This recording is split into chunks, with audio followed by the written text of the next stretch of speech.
Opa, boa noite, Nery. Bem-vindo. Vamos lá, vamos chegando, pessoal. Um bloquinho. Shubi Midmaker. Hello, Mr. Shubi. Prince Honey, Patrick. Olá, bem-vindos, bem-vindos. Léo Ricardo, Nery Moreira, bem-vindos, pessoal. Hidromeliante, sim, eu e o Bonetinho. Falei, deixa eu já chamar esse fofucho aqui. Peraí que eu nunca lembro como é que eu tenho que chamar as pessoas nesse negócio. Eita, peraí, não fujam. Ô, Bonete, qual botão é aqui mesmo, Bonete? Fala pra mim, não lembro. Vixe Maria.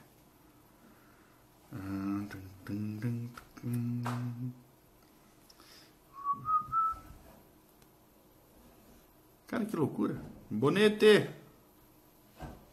Aqui, achei. Ou não? Ah, sim. Fazer uma... Boa noite, pessoal. Sejam todos bem-vindos à primeira live dos Hidromeliantes. Está chegando o Hidromeliante. Aê, cheguei. Vou arrumar aqui. Saudações. Como está? Salve. Oh, minha sogra tá aí, ô dona Vera. Tudo bom? Isso aí, pessoal. Vamos esperar mais um minutinho só para a turma ir chegando. O Marlon, salve, grande Marlon. Isso aí. Pessoal, só para ir fazendo uma introdução rapidinho, então, o Bonetinho também já começa ao blá blá blá dele. A live dos hidromeliantes tem o intuito de bater papo sobre hidromel. Cara, bater papo. Vocês que estão presentes serão muito importantes nessas lives para fazer dúvidas, para conversar, para sugerindo a pauta conforme a live vai acontecendo. A ideia aqui é trocar ideias sobre hidromel, tá? É bater papo, falar um pouco sobre esse mundo vibrante e fantástico que está acontecendo no Brasil. Para quem ainda não... Gnop. Oi, Lebran. Aí, tá chegando, hein, galerinha? Bonete, por favor, apresente-se. Sou o Cristiano Bonetti, Bonetinho, Chubby, Midmaker, Fofuchinho. Eu faço hidromel há bastante tempo, tenho a marca comercial Diamond Brew, né, que a gente tem o Morfeu em lata, o rotulinho acabou ficando ali. Perfeito. Né? Fazia nos primórdios, na época de caseiro, hidromel Tutatis, que tá aqui também. Até separei aqui, ó. Te mostrar a primeira garrafinha, ó. Isso aí. E sou juiz BJCP de hidromel, sou meio maluco, invento esse negócio e sou meio chato porque eu fico incomodando as pessoinhas nos grupos para tentar ajudar. Muito bem, isso aí. E para quem é conhecido do Bonete e está vindo aqui e eventualmente não me conheça, eu me chamo Luiz Felipe de Moraes, também sou um dos fofuchos do hidromel. Tenho a marca Pompeia Hidroméis, que é o blog, o canal de vídeos no YouTube, onde a ideia do Pompeia Hidroméis é falar sobre produção de hidromel, com dica, com receita, enfim, tudo que envolve esse mundo hidromelístico fantástico. Tenho a marca Etéreo Hidroméis, que é a minha linha comercial de hidroméis, que surgiu aí a partir da Pompeia, e tenho também a marca O Dente Azul, que deve sair espelhado para todo mundo para ajudar, né? O Dente Azul é a minha loja virtual, onde eu comercializo os meus hidroméis, os hidroméis do Bonetinho Fofucho, comercializo hidromel de mais 7 produtores, então hoje tem uma linha bem legal de hidroméis ali também na loja odenteazul.com.br. Então quem quiser aproveitar para adquirir hidroméisinhos em qualquer canto do Brasil, nós entregamos, tá? E logo vai ter mais hidroméis ali na loja também, já tem negociações que foram feitas que logo serão efetivadas para aumentar um pouquinho o portfólio. Beleza, pessoal? Galerinha, chegando bastante gente já aí, já teve gente que falou que quer dicas para aprender, né, hidromel, a Bruna falando olá.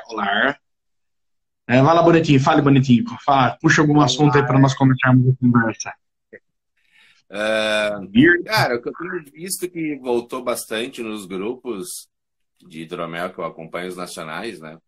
É a constante e eterna briga entre airlock e densímetro, né? Sim. Sim, é Se recorrente, né? apavora, o pessoal se apavora que o airlock não tá dando, não tá borbulhando, ou tá borbulhando pouco, e enfim, cara, são coisas completamente diferentes. O airlock tem uma função que não É, é controlar a fermentação. exatamente. Ou ainda, o meu airlock já parou de sair bolinha, a fermentação acabou. Oh, legal, posso transfegar? Será que pode transfegar? Será que vai funcionar? Exatamente, exatamente. Aí, cara, eu acho que é legal a gente falar um pouco sobre essas coisas de medição, temperatura, o básico do básico para a pessoa poder acompanhar, porque eu vejo que o pessoal tem muita dúvida, né, sobre isso, que Sim. não, tipo, faz as coisas, lê, mas as informações parece que não batem sempre, sabe? Parece que falta um elo entre as técnicas e os conhecimentos. É bem isso, né? Ou sei lá, cara, não quer fazer de uma maneira mais roots e acaba não aplicando o conhecimento, né? Eu já tive várias pessoas assim que o cara, não, legal, por exemplo, inclusive pessoas que já fizeram os meus cursos, né? O cara, não, pô, que bacana, eu quero fazer o curso porque eu quero aprender umas coisas diferentes, porque eu quero melhorar minha produção, pô, legal, né? Vamos fazer, vamos tocar o barco. Aí o cara fazia o curso tal ali, isso ainda antes do livro até já acontecia muito, né? E aí depois a pessoa perguntava, meu hidromel tá ficando meio assim, não tá legal, o que pode estar acontecendo? Você tá fazendo do jeito que a gente falou no curso? Vamos recapitular? Não, então, eu não tô fazendo do jeito que eu vi lá, porque eu queria essa ideia, porque eu queria aquela ideia, né? Então, poxa, a informação tá ali, não é informação aleatória, é informação testada, não só por mim, pelo Bonete, por centas outras pessoas ali que validaram aquela ideia, né? Não é perdido no espaço. É, e tem muito ainda tem muito essa coisa do hidromel é bebida viking, é bebida nórdica, é bebida celta, antiga, que não tem por que fazer essas coisas, porque os caras não faziam, então não tem por que eu fazer, os caras tinham hidromel. Isso aí. A expectativa de vida da época era bem menor por alguns motivos, né? Exato. E vamos dizer, né, Bonetinho, entre os celtas o hidromel era feito com, né, o cajadinho do druida da lenda, né? Cajado do druida, aquele troço que ficava ali. É. Ó, já tem pergunta aí. Não, Mr. Marlon Newton. Pessoal, gostaria que vocês comentassem um tanto sobre nutrientes e a substituição dos produtos de marca pelo levedo de cerveja e outras coisas. Eu começo, eu deixo as outras coisas com o Bonete, tá? Para ele pegar essas outras coisas aí. Nutrição no hidromel é algo fundamental. Hoje, fermentação moderna de hidromel se entende da seguinte maneira. O hidromel, apesar de ser feito com o mel, que é extremamente rico em nutrientes para o ser humano, os nutrientes que o mel possui são pobres para a levedura fazer a fermentação. Tá? A levedura ela vive basicamente do açúcar ali dentro do meio, é o açúcar que ela vai transformar em energia, mas ela precisa de uns outros carinhas presentes ali também. Então ela precisa, por exemplo, de oxigênio para produzir ácido graxo, para o ácido graxo fazer parede celular, ela precisa de lipídio para a membrana celular, ela precisa de complexo de vitamina B, se tiver magnésio e zinco, ela também vai gostar bastante. Ela precisa de ter também o nitrogênio assimilável. E nitrogênio, magnésio, zinco, tiamina, essas coisas não tem naturalmente no mel. Então nós temos que fazer um complemento de nutrição para que a fermentação aconteça de maneira plena, com saúde para as leveduras. Tá? As leveduras elas têm que fermentar do começo ao fim do processo com saúde. Quanto mais saudável as leveduras, mais feliz você com o seu hidromel no final. Tá? O levedo de cerveja, ele é um complemento para muitos dos nutrientes comprados, inclusive, de marca, como disse o Marlon, né? Porque a carcaça de levedura morta, né, ela vai fornecer exatamente o lipídio que eu falei ali em cima, que é quem a levedura viva vai utilizar para fazer a membrana celular. A membrana é aquela que abre e fecha para deixar a molécula de açúcar entrar, para deixar a molécula de álcool e de gás carbônico saírem. Então, se não tiver uma permeabilidade boa da membrana celular, cara, você não vai ter uma eficiência tão legal ali de fermentação, tá? E sim, existem muitas pessoas que falam em usar substitutos naturais para os fermentos. Bonete, por favor, divirta-se. O pessoal usa muito pólen, né? Sim. Abelha, pólen. Porém, o pólen, uma galera que já testou, ele ajuda, ele vai trazer nutrientes, mas ele, dependendo da quantidade, ele pode deixar um amargor estranho na bebida. Tem gente que vai em farmácia de manipulação e manda fazer complexos, né, de vitaminas e minerais para colocar, para tentar clonar os nutrientes industrializados, né, prontos que já tem. Tem gente que usa uva passa ainda, né, por causa da história do Jaon, que é a receita mais conhecida, né, do mundo do hidromel. Sim. Como se fosse nutriente. Tem outras coisas, claro. Por exemplo, você vai fazer um melomel, as frutas vão incorporar alguns nutrientes, mas não significa que isso vai ser suficiente, né? Então, exatamente. É bem complicado. Eu vejo muita gente, eu vou ferver levedura velha, eu vou comprar levedo, vou botar pólen, eu vou botar isso, vou botar aquilo, vou enfiar o dedo dentro e sacudir para ver se resolve. Só que os protocolos de nutrição eficazes e comprovados que vão trazer bom resultado são com esses produtos já prontos, né? Porque eles foram feitos especificamente para essa levedurinha ficar feliz, né? Mas é isso aí, não tem, tipo, eu não aconselho tanto essas tentativas. Tem uma coisa que o Luiz até falou uma época no Pompeia sobre o azeite de oliva, né? Para Sim. E tal. Então, assim, eu sempre digo que tudo é válido, desde que tu saiba o porquê que tu tá fazendo e como tu vai fazer, né? Então, a questão do azeite, desculpa até interromper, mas a questão do azeite até foi colocado no site como uma curiosidade, porque eu vi na época a reportagem da cervejaria americana que fez o teste para tentar validar a ideia do uso, né? E muita gente nos cursos até hoje me pergunta, e o azeite? Né? O azeite pode realmente substituir as oxigenações do hidromel? Então aí tem que entrar toda numa ideia de que, olha, poder, assim até pode. O resultado vai ser igual. Sim. E a escala caseira é tão pequena que é difícil ter esse ajuste fino, né, para poder fazer um efeito vantajoso de verdade. Exatamente. Quase impossível, na verdade. Caseiramente falando, é quase impossível. Rory massoterapeuta. É possível fazer hidroméis somente com levedura selvagem? Possível, com certeza. Né? Ele vai fermentar, vai fazer a bagunça toda, vai converter o açúcar em álcool. Tranquilo. O problema é quem está fermentando. Qual levedura? É uma Saccharomyces cerevisiae que está fazendo a fermentação? É levedura que está fermentando também? É levedura? Será que não é uma bactéria? Né? Exato. Vai atenuar até quanto? Vai criar quanto de álcool? Quanto de açúcar será de fato consumido? Não vai gerar subprodutos indesejados? E mais, né?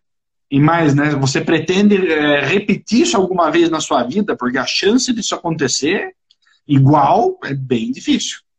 Tá? Exatamente. É muito, muito... A não ser que tu pegue e faça uma cultura, né? Faça uma colete alguma coisa selvagem e faça a separação, a propagação e tudo mais, né? Que para algumas pessoas isso já não é mais ser selvagem, porque afinal de contas tu selecionou. Mas... Eu também acho. Então, só que assim, cara, o selvagem é aquele tiro no escuro, contigo vendado e um fone tocando um heavy metal no teu ouvido. Tu não sabe o que está acontecendo e sai tirando. Sim. Pode dar de bom, repente pode você dar acerta ruim. um tiraço. Oi? De repente você acerta um baita de um tiraço. Claro, só que aí, vai repetir? Vai ter certeza que vai dar certo de novo? Não tem como. Já tomei coisas boas feitas de fermentação selvagem, né, espontânea, mas já tomei cada coisa horrível. Exatamente.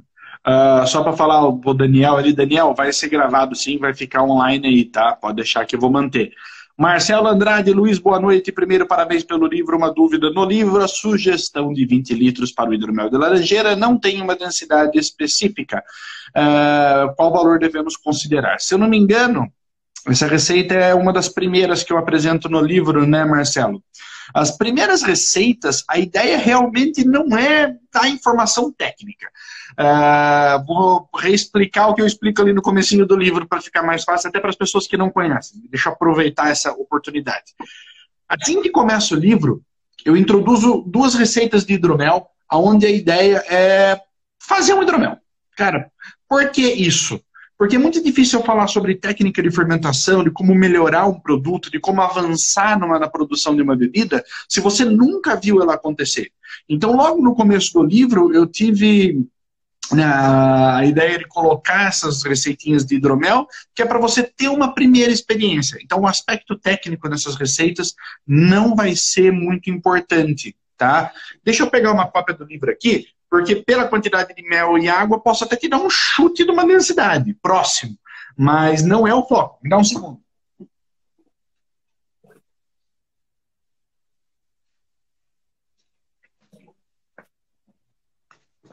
Deixa eu dar uma olhadinha aqui.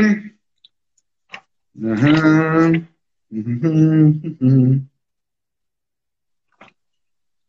segundinho, pessoal. 33 pessoas. Bonete, vai conversando com o povo aí, Bonete. Deixa eu responder alguma coisa. Entrou aqui no meio da... Pera! Difícil, o dedo gordo bate em tudo. Ih, travou aqui. Peraí que eu já achei aqui, já que você tá atrapalhado aí. Então, sim, na página 30 ali, na página 30 tem a receita de hidromel de mel de laranjeira, né? Vai 8 quilos de mel e completar até 30 quilos de água.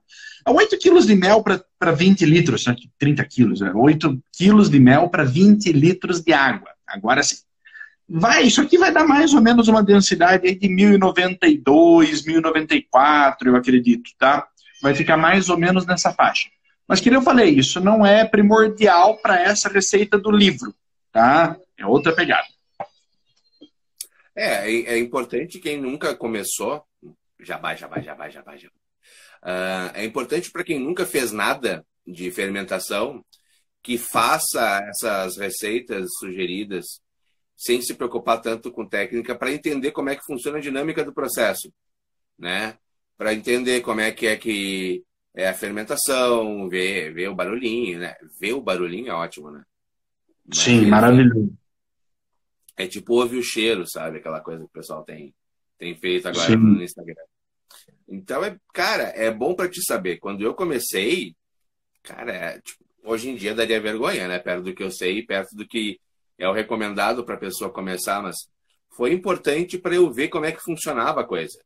Para mim ver como é que funcionava a fermentação, os cheiros, os aromas que liberavam, né?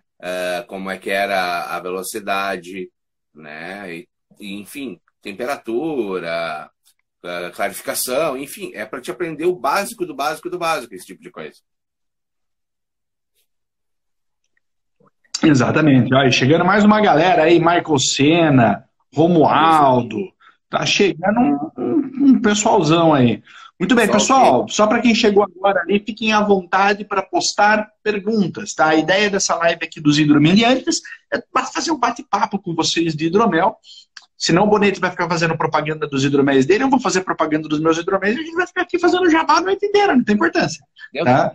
Então façam perguntas. Alguém postou... Teve o casal Beer Hunter, o Elton lá. Possível colher com cerveja comercial que refermentou na garrafa?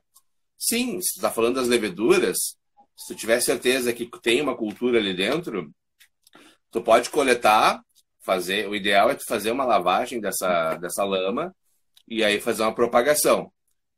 Funciona. A questão é, tu tem que saber que tipo de fermento tem ali. Não adianta tu pegar... é porque é um fermento belga, mas que tipo de fermento belga? Que tipo de fermento americano? Que tipo de fermento... E ainda mais é o seguinte, a gente está falando aqui, citou cervejas, né? Então, essas leveduras, normalmente as fábricas acabam usando ela porque ela se adequa para aquele tipo de cerveja. Não Exatamente. necessariamente esse perfil da cerveja, esse perfil fermentativo vai passar para o teu hidromel ou mesmo para a tua cerveja, se for cerveja, né? Que tu for fazer. Então, vale a pena tu fazer sempre teste. Eu sempre digo, quer brincar com levedura nova, faça teste. Não, Uhum.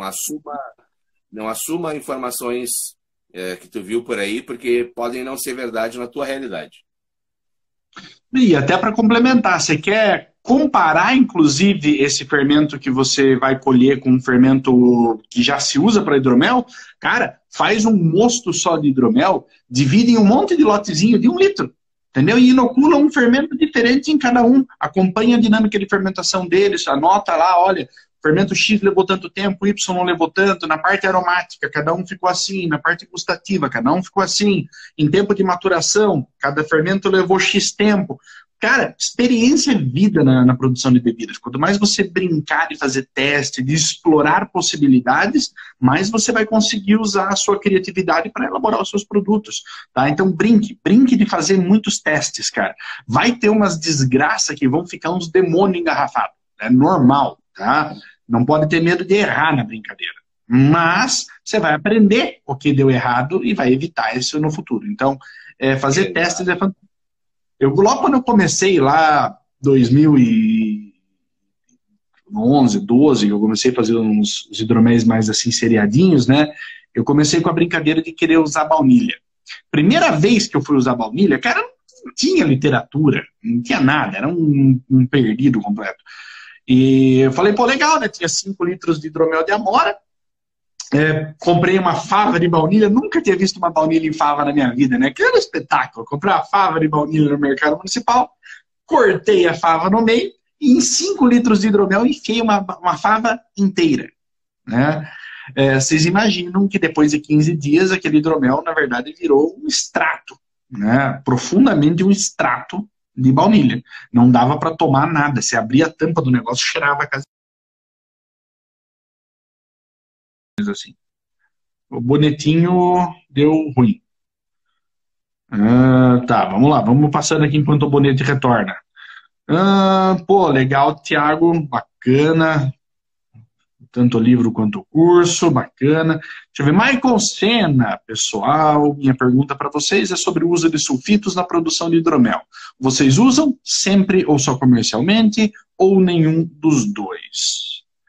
Deixa eu ver se o bonete retorna aqui. O bonete sumiu, pois é, seu Zigdrasil. Se abusar muito, esqueceu de carregar o celular dele. Oi, Ana. Oi, Ana. Tudo bem? Né, Marco? Eu conto sempre essa história aí nos cursos. Não tem, sempre, diretaço. Peraí, esqueci de novo como é que eu chamo você, bonito. Deus, Olivia Guarda. Como é que é aqui, fazendo uma transmissão ao vivo com Chubi. Vai lá, tá convidado, bonete? Deixa o bonetinho retornar. Voltei! Muito bem, muito bem, muito bem. Bonete, o Michael Senna perguntou sobre o uso de sulfito, se nós utilizamos sempre, só comercialmente, só caseiramente, como é que funciona a ideia? Quer iniciar? Pode iniciar, aproveita que voltou animado. Eu não uso. Eu não uso pelo simples fato de que não achei interessante ainda.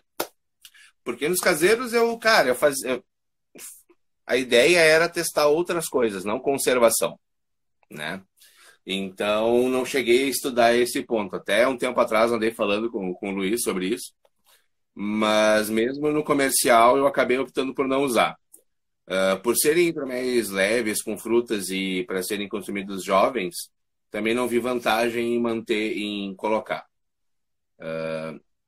Eu vejo muito no pessoal dos Estados Unidos, que eu acompanho bastante grupo de lá, usando muito nos seus caseiros, para manter um padrão, né? Tipo, chegar num padrão de ABV, de dulçor, né? Até para poder fazer back sweetening. Então, eu acho que Se bem utilizado, vale a pena, né? Para quem pretende ter hidroméis de consumo um pouco mais demorado, né? Exatamente. E até vou aproveitar e emendar aqui com a pergunta do Abel Paz, se a utilização de metabisulfito pode alterar características de aroma e sabor, metabisulfito e sorbato. A questão é a seguinte, o Bonetti tem feito hidromel num perfil de venda dele, que é um hidromel de giro um pouco mais rápido, né? Ele mantém enlatado, uma parte do estoque dele fica em inox, então assim, em barril, né, absolutamente atestado, então não tem nenhuma presença de oxigênio ali dentro. O Bonetti, ele tem um sistema de produção que favorece bastante o uso, ou melhor, o não uso de sulfitos. Eu, caseiramente, não uso sulfito, nem sorbato, tá? Aqui em casa eu não faço uso desses carinhas. Agora, comercialmente, os meus hidroméis levam sulfito sim. Tá? O sulfito, ele ajuda em vários aspectos, ele ajuda inclusive na retenção de cor do hidromel, na retenção aromática, sabor, evitar que o hidromel decaia rapidamente, caso seja o caso. Tem algumas coisas que comercialmente acabam sendo importantes para o cliente, até porque quando você faz um lote, você não sabe se esse lote vai ser vendido em 2 meses ou em 3, 4 anos, né? Então você precisa garantir que o seu produto esteja legal, apresentável, bacana para consumo durante todo esse período. E aí, emendando com o que o Abel perguntou, se deixa sabor. Tanto o metabisulfito quanto o sorbato podem sim gerar, tá? Sabores indesejados, inclusive. O sulfito, só se você passar de um certo limite. Ele vai deixar o sabor o aroma e sabor característico de sulfito, que é bem desagradável. E o sorbato, ele gera um composto chamado geraniol, conforme ele se degrada ao longo do tempo. O geraniol é cheiro de gerânio, de flor de gerânio, aquela coisa floral intensa, cansativa no nariz. Então tem que tomar muito cuidado quando você faz a adição desse tipo de composto para jamais chegar perto dos limites superiores das doses, fica sempre nos limites mais baixinhos ali possíveis para evitar esse tipo de comportamento no produto. Tá? E geraniol no hidromel, cara, judia bastante do negócio. Não fica bacana. Casal Beer Hunters. Peraí. Primeiro tem o TS Tassiarini, de São Paulo. Tiago, o nome dele tá no texto, caramba. Bonetti, começa aí. Tiago, aqui de São Paulo, gostaria de ouvir um pouco sobre produção de espumantes com hidromel. Cara, eu nunca fiz, né? Toda a carbonatação que eu fiz em hidromel foi forçada em barril, né? Claro que algum tempo atrás eu tive algumas experiências de hidromel frisante natural, daquele hidromel que não foi bem acabado e acabou refermentando na garrafa, e eu tomei um susto, porque eu tive que sair correndo abrindo garrafa para não explodir nada.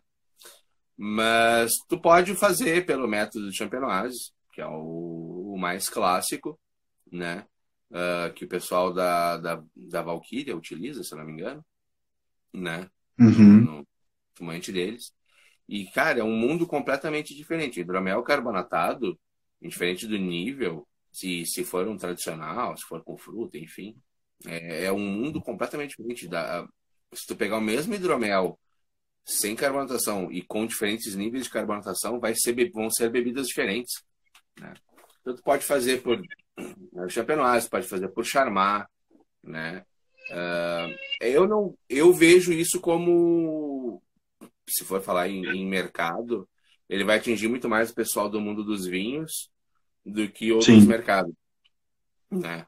Porque o pessoal do mundo dos vinhos está mais acostumado, né?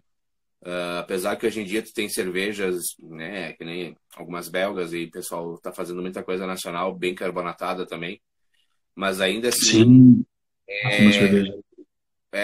mas eu ainda acho que o hidromel carbonatado espumante vai ser um mundo mais distante desse da cerveja, mais próximo realmente de uma espumante de uva, né? Sim. Principalmente se for o champenoise, né? Porque o champenoise, invariavelmente, o método em si tem aromas e sabores próprios do método, né? Então, o champenoise ele tem uma autólise prolongada de levedura, ou seja, o hidromel fica em contato com as células mortas de levedura por um grande período de tempo, e ele começa a extrair dessas leveduras mortas camadas de sabor, aroma, inclusive textura de boca, né? Então, obviamente, esse processo é igual no hidromel e no vinho. Então, você vai ter as extrações do mesmo tipo de aroma e sabor, tanto num vinho espumante champenoise quanto no hidromel espumante champenoise. Já o Charmat ele é um pouco mais neutro nesse sentido. Então, o produto em si, vinho de um lado e hidromel do outro, ficariam mais transparentes, né? Diferenciaria um pouco mais.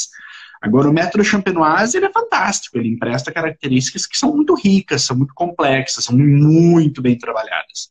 Aí você precisa analisar para ver qual é o seu objetivo em relação a isso, para saber se você quer dar toda a elegância e a complexidade do champenoise, aproximando um pouquinho ele do vinho, ou se você quer deixar um espumante mais neutro, mostrando mais da matéria-prima, aí você pode ir com um Charmat, ou até uma forçada da vida para brincar.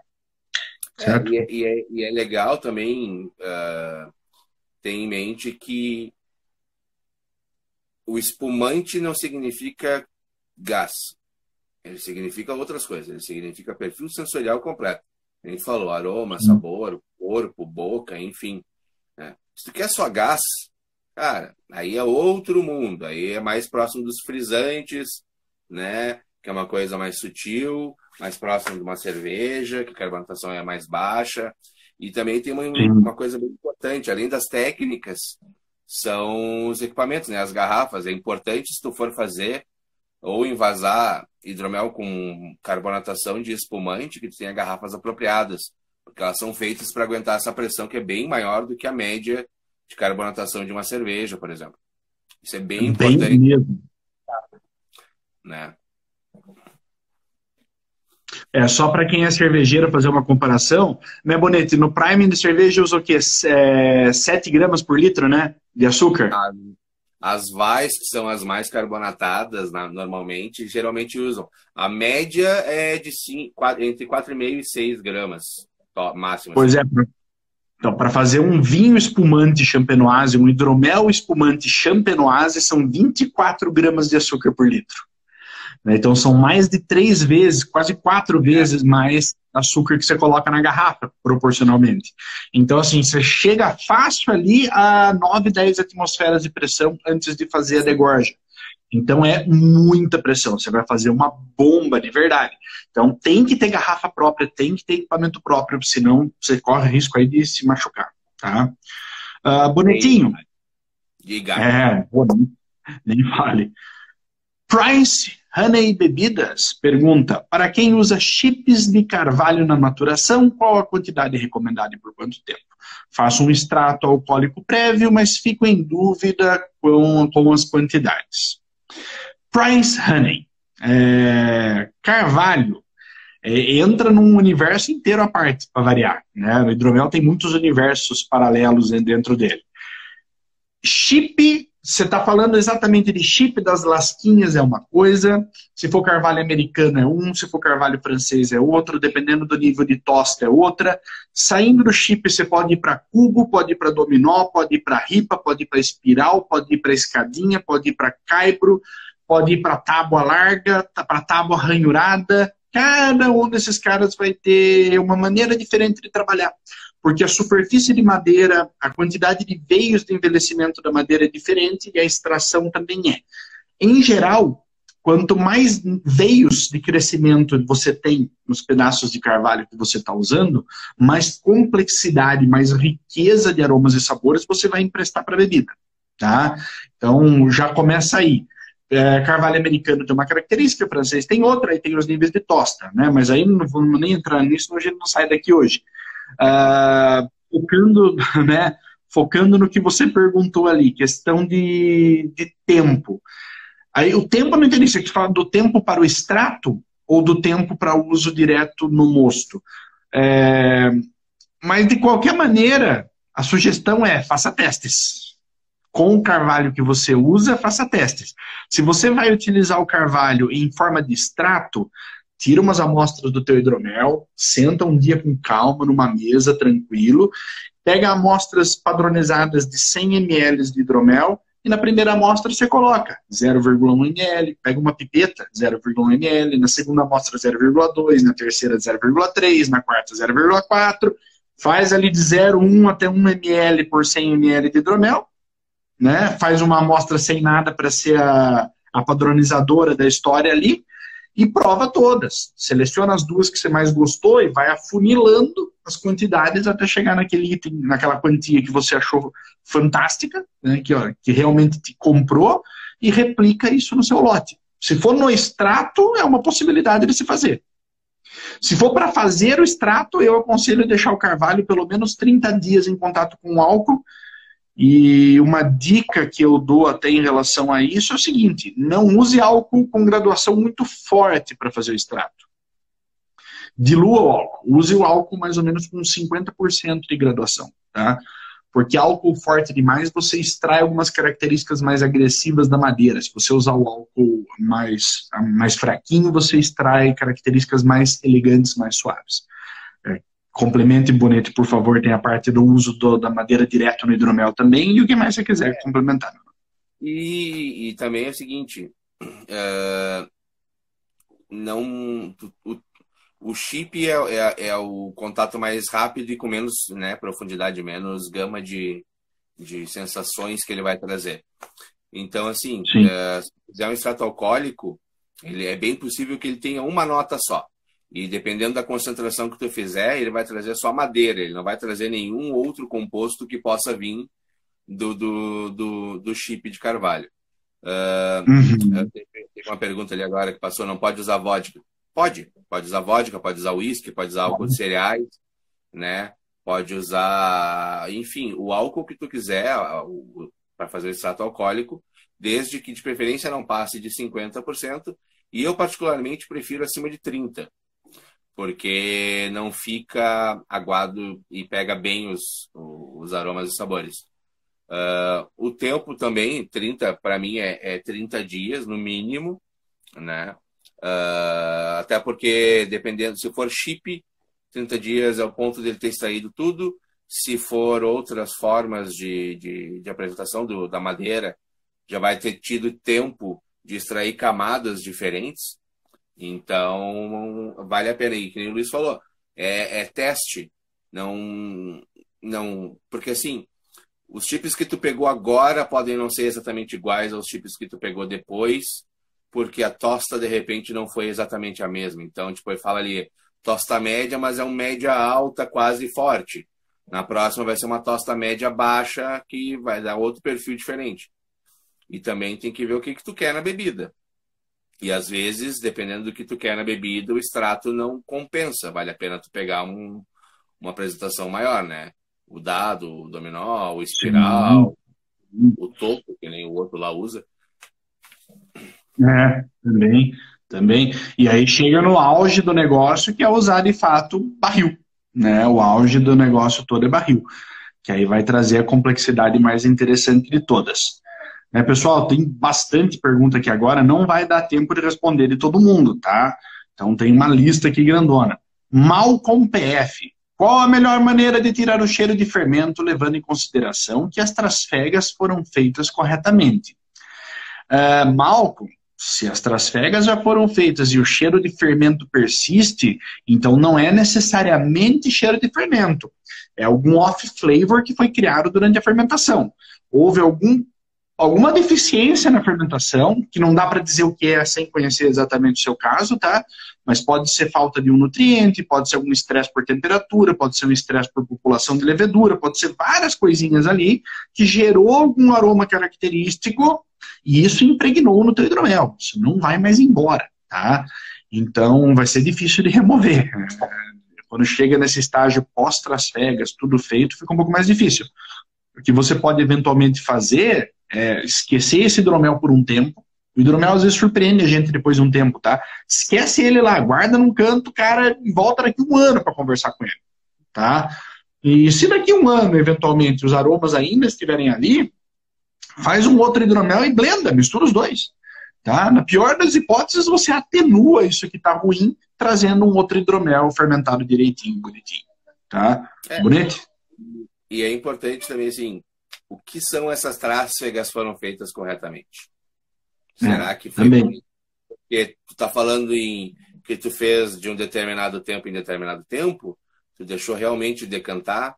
Será que mesmo o teu hidromel aparentando estar limpo, ele realmente está limpo e não tem levedura suspensa ainda?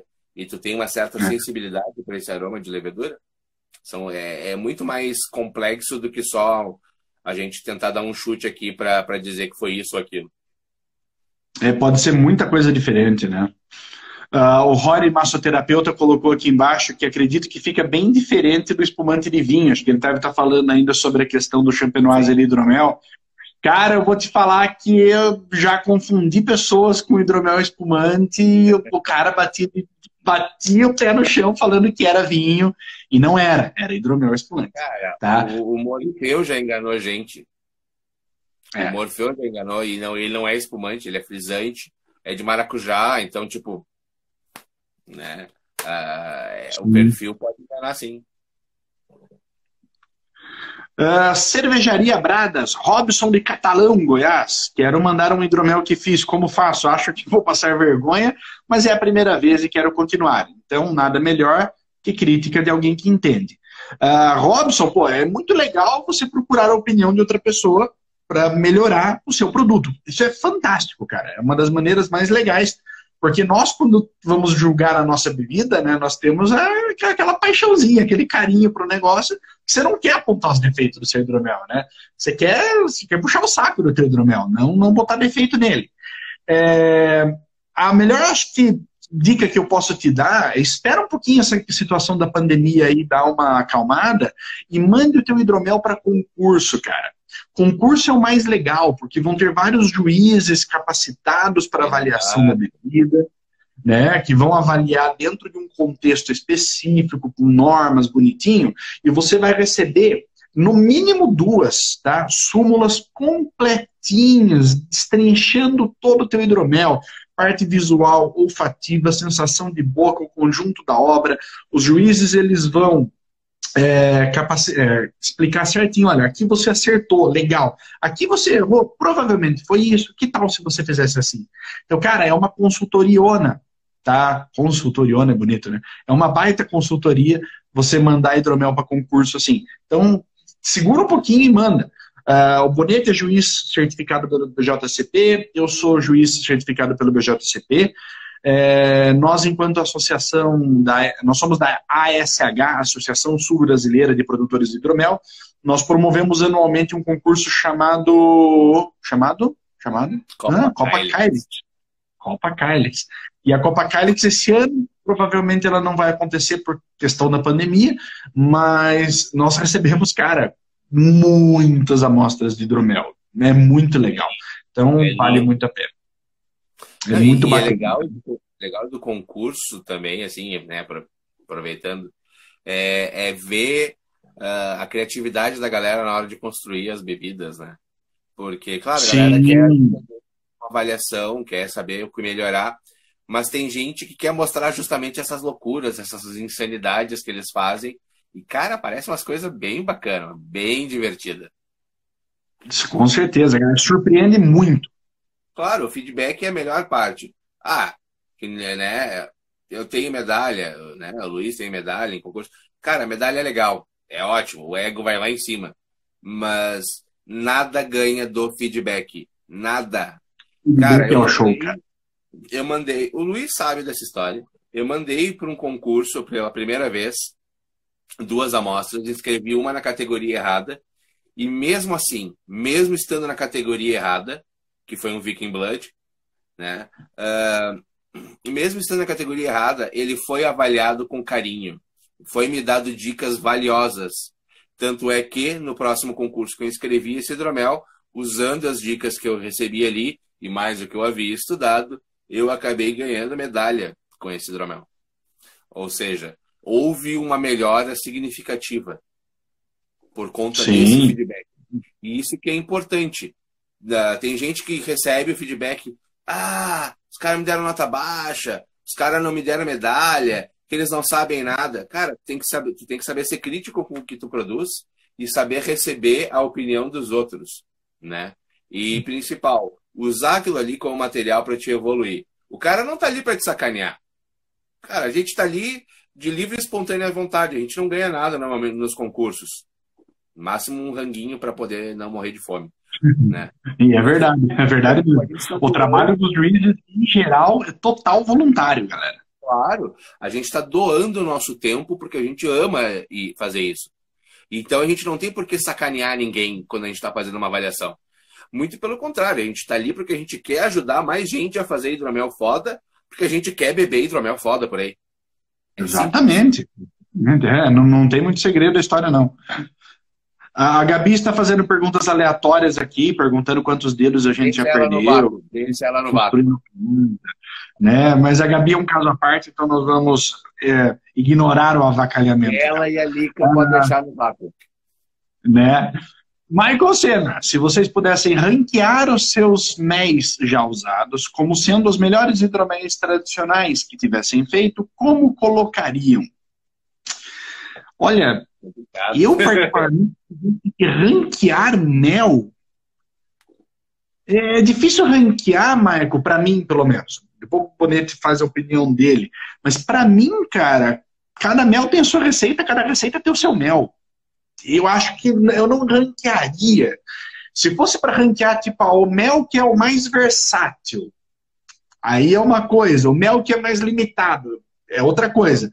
Mas mesmo o mel limitado pode fazer um hidromel fantástico dentro daquilo. Né? Exatamente. E o mel versátil não quer dizer que vai fazer coisa boa. Daí depende da sua receita criada para ele. Exato. E, cara, eu não tenho ranking. Eu tenho preferências. Mas eu tenho preferências porque elas se encaixaram melhor nas minhas receitas. Simples. Sim. Tenho ranço com alguns tipos de mel, né? Mas tenho ranço porque eu particularmente, eu não gosto daquele perfil nos meus hidroméis. Porém, já tomei hidroméis maravilhosos feitos com aquele mel.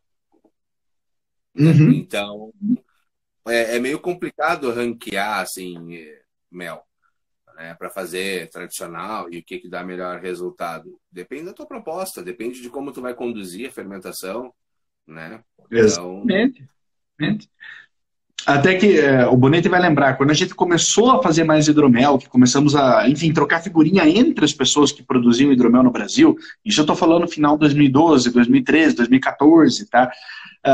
Lá atrás era comum, por exemplo, a gente falar que mel de Bracatinga não era um mel legal para hidromel, que mel de eucalipto não era um mel legal para hidromel, que eram méis difíceis, porque tinham características sensoriais muito intensas e tudo mais. Cara, hoje eu acho o mel de Bracatinga um dos méis mais espetaculares para você fazer hidroméis com uma pegada mais intensa, mais marcante. Aí, ó. É o meu Hesperides número 5. O Hesperides número 5, que é o hidromel comercial, meu é calcado no mel de Bracatinga. O Hesperides 4 é calcado no mel de eucalipto. Né?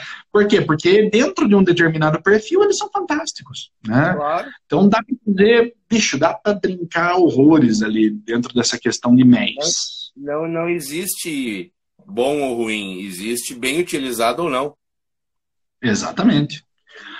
Casal Beer Hunter, lique e aquecer 15 minutos a 80 graus, mantém as características e esteriliza. Com água seria como para esterilizar sem perder informações sensoriais. Eu acho que essa primeira parte você está se referindo ao mel, tá? Não, mel, acho que é sobre madeira. Acho que é da madeira? Entendi. Bom, a água para esterilizar sem perder nada, filtragem. Filtragem. Faz um filtrinho triplo lá, um filtro de 3 micra, carvão ativado com prata coloidal, carvão ativado com prata coloidal e seja feliz, cara. Você arranca tudo que tem ali dentro, tudo que possa ser nocivo, tudo que possa ser problemático, a água passa íntegra para frente e você toca o barco, tá? Não tem muito segredo. Se tu for usar ela para esterilizar os chips, que provavelmente é uma das perguntas, né? Acima de 60 graus tu começa a pasteurização, né? Então, sim, tu vai ajudar a esterilizar, porém tu já vai estar extraindo aromas e sabores para aquela água, né? Então, por exemplo, o primeiro lote do meu Bragô, né? A Gabi falando de água, tem que ser. Química é foda. O primeiro lote do meu Bragô que eu fiz, né? Que era com base de uma Imperial Stout, eu usei chip de carvalho e eu fiz fervura na água, não fiz extrato. O que eu fiz? Fervi na água os chips por um tempo, peguei e joguei a água com os chips dentro do mosto, ou no caso do hidromel já pronto, né? Por quê? Porque eu sabia que aquela água continha características que se eu não botasse eu teria perdido. Sim. Né? Que é o mesmo Sim. porquê do extrato alcoólico. Tu vai botar o extrato alcoólico, tu não vai botar madeira, porque a madeira passou pro extrato alcoólico todas as características que tu queria. Então, se tu tirar essa água que tu fez a esterilização, você está jogando coisa fora. Quanto a fazer ou não fazer, depende da tua proposta. Se tu quer fazer, né, cara, um hidromel bem trabalhado, clarificado, bonitinho, se tu não usar clarificante, não acelerar os processos, pode demorar numa média de 1 mês, vamos chutar assim, bem grosseiro. Por que não? Quando tu fizer a montagem do mosto, tu já botar o teu chip num álcool da tua preferência, já fazer um extrato alcoólico, que depois tu vai poder fazer a medição precisa, né, do que tu está colocando para emprestar a característica que tu quer, porque o problema de tu botar o chip direto ou fazer fervura e jogar água junto é que tu tem que ficar acompanhando para ver o que está acontecendo com a tua bebida. Porque daqui a pouco passa do ponto que tu quer e aí tu estragou o negócio. Porque é aquela coisa, tu sempre pode deixar mais um dia, mas tu não pode voltar atrás do que tu passou do ponto. Sempre errem para menos no hidromel. Sempre errem para menos no hidromel. Exatamente. Ó, bonitinho, ó. Dano Soturi. Alguma dica para quem quer fazer um sizer? Esse seria o meu segundo teste de hidromel. Dano Soturi. Sizer, pesquise bem em relação às maçãs para começar a história, né? Você tem maçãs que elas aportam mais acidez, você tem maçã que aporta mais sabor, você tem maçã que aporta mais suco doce para fermentação em si. Uma dica seria, pesquise sobre produção de cidras, tá? Porque muito do que você vai usar em relação à matéria-prima da cidra, você vai utilizar ela para compor a sua receita do sizer, tá? Então pesquise ali. No Brasil a gente vende muito maçã Fuji e Gala, só que é mais fácil no Brasil apresentar Fuji e Gala para o consumidor, porque são só 2 nomes, mas vende-se muito mais variedades de maçã dentro desse Fuji e Gala do que na verdade só o Fuji e o Gala, tá? Então dá uma pesquisada, verifica bem a parte das maçãs de aparência, tudo que você vai ver nos mercados, que a Fuji nem sempre é igualzinha, a Gala nem sempre é igualzinha, porque tem mais de uma subvariedade presente ali e você pode acabar brincando com mais possibilidades no seu sizer. Cuidado com o equilíbrio entre os aromas e sabores da maçã e os aromas e sabores do mel, tá? Primeiro de tudo, é um hidromel com maçã, não é uma cidra com mel.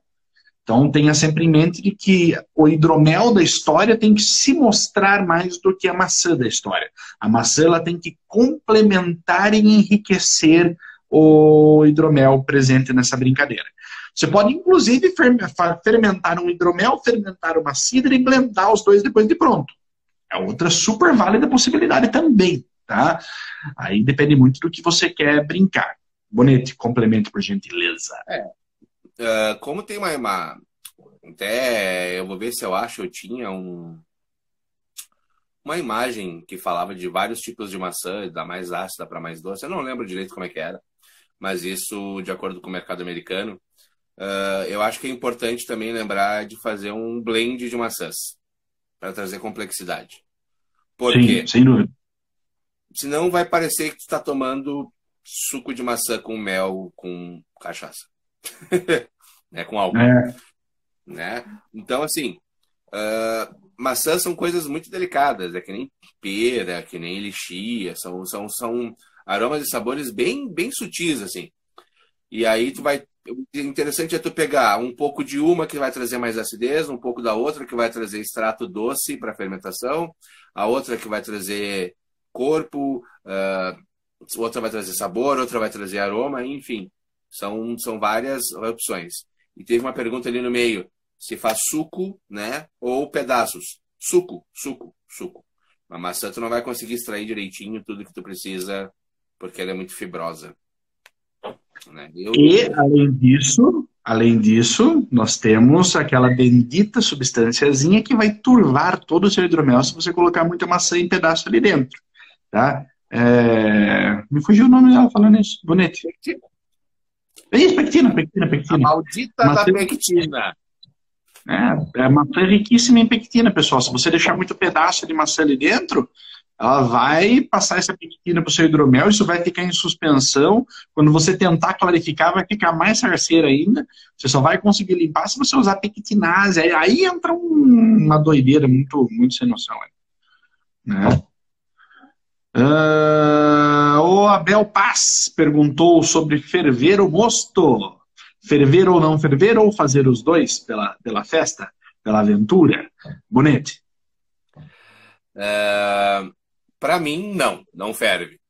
Pelo simples fato de que acima de 30 graus tu começa a perder características sensoriais do mel. Ponto. Porém, se a gente falar, por exemplo, de boucher, né? Tu vai ter aquecido uma parte do mel, mas vai ter aquecido uma parte do mel com um fim específico. Não é por utilização e coisa e tal. Gente, uma coisa importante que, principalmente quem vende da cerveja, tem muito medo, que é a contaminação. A gente faz um inóculo, né? A gente coloca fermento suficiente para não deixar se criar nada ali dentro. Né? E, por exemplo, se tu usa uma K1 da vida, uma pasta champanhe, que são killer yeast, né? Elas não deixam competir nada ali dentro. Elas tomam conta do pedaço, o parquinho é meu, a bola é minha e sai daqui. Então, assim, exatamente. A parte de ferver mosto, eu não vejo vantagem. Não vejo mesmo.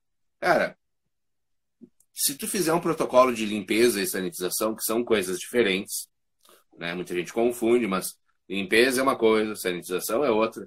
Não adianta tu sanitizar o que tá sujo, né?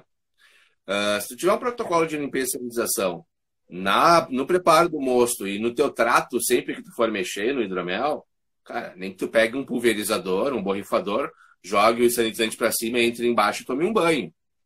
Azar. Mas se tu tiver um protocolo de limpeza e sanitização bom, dificilmente tu vai ter uma contaminação. Realmente vai ser difícil. Além de que os compostos aromáticos do mel volatilizam muito a baixa temperatura, cara. 40 graus você já começa aí a ter alguma coisa saindo, a 60 graus você perde a maior parte das coisas. Então, eu particularmente também não sou fã de fervura, tá?